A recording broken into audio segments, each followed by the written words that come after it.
You know, we keep hearing a lot about this character, misinformation. But who is she?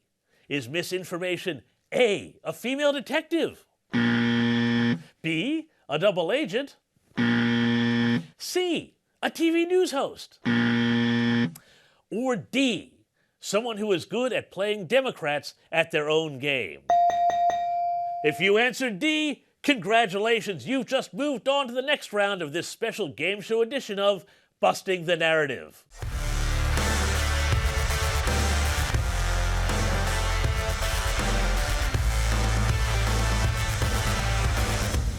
The stakes are high in this game show, ladies and gentlemen.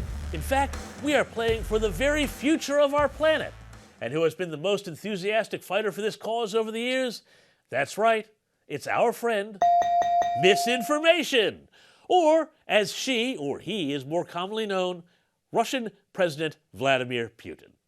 Now, as you know, the left have been screaming about decarbonizing our economy for decades. They tell us that the future of the planet depends on it. There would be up to 1 billion climate refugees. Climate change is such a consequential crisis to everybody in the world. One of the biggest existential threats. But guess what? It's not just the left who've been saying this. No, they've had a secret foreign ally all along. Not that they were ever open or overt about it. No. They cleverly concealed this alliance by making misinformation a villain. He or she was the covert operator, it seems, who put Donald Trump in office, had compromising tapes of him in a Moscow hotel room, was sending secret messages to him through a coded bank server, and was basically the foil for any evil they saw in the world, the most recent of which being, potentially, starting World War III.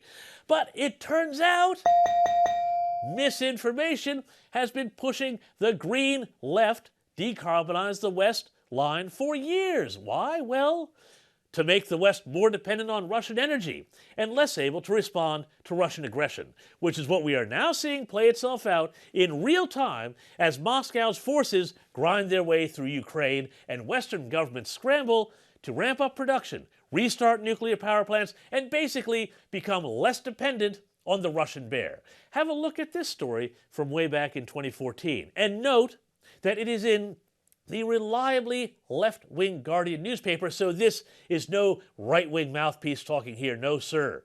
It quoted former NATO Secretary General and Prime Minister of Denmark, Anders Rasmussen, saying that Putin's government was behind attempts to discredit fracking.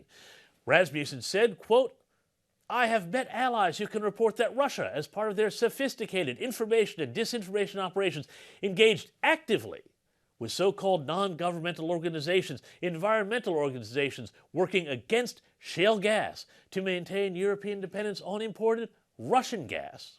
Got that? Well, wait, there's more. Here's none other than Hillary Reset Button Clinton herself talking about how Russia has pushed the green agenda to its own advantage. In a private speech delivered in 2014 and published by WikiLeaks in 2016, Clinton said that, quote, "phony environmental groups," unquote, backed by Russia, were opposing fracking in the U.S. Hillary Clinton said, quote, "We were up against Russia pushing oligarchs and others to buy media.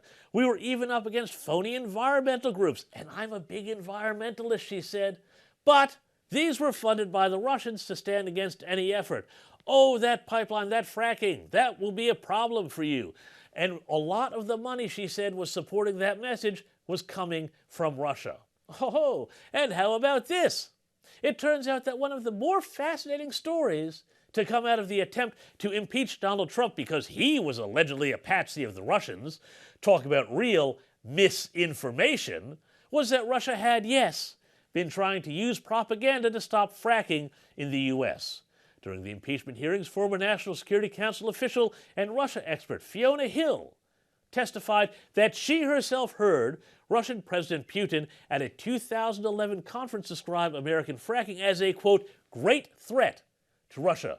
She said, in November 2011, "I actually sat next to Vladimir Putin at a conference in which he made precisely that point." She went on to say, "It was the first time that he had actually done so to a group of American journalists and experts that were brought to something called the Valdai Discussion Club." So he started in 2011 making it very clear he saw American fracking as a great threat to Russian interests. We were all struck by how much he stressed this issue. And since 2011 and that particular junction, Putin has made a big deal of this, unquote. Now, if you thought that none of this was enough to deter Democrats in the U.S. from pursuing a so-called cheaper, more independent renewable energy future, one in which we would wind up being, you guessed it, more reliant on Russia, then congratulations again, because you have just won the final round of the Busting the Narrative game show. But don't expect any prizes here. They've all been scooped up by the military-industrial complex and energy companies on the take for renewable subsidies. Thanks for watching, and to support this channel, please like, share, and subscribe below, and I'll see you next week for more Busting the Narrative.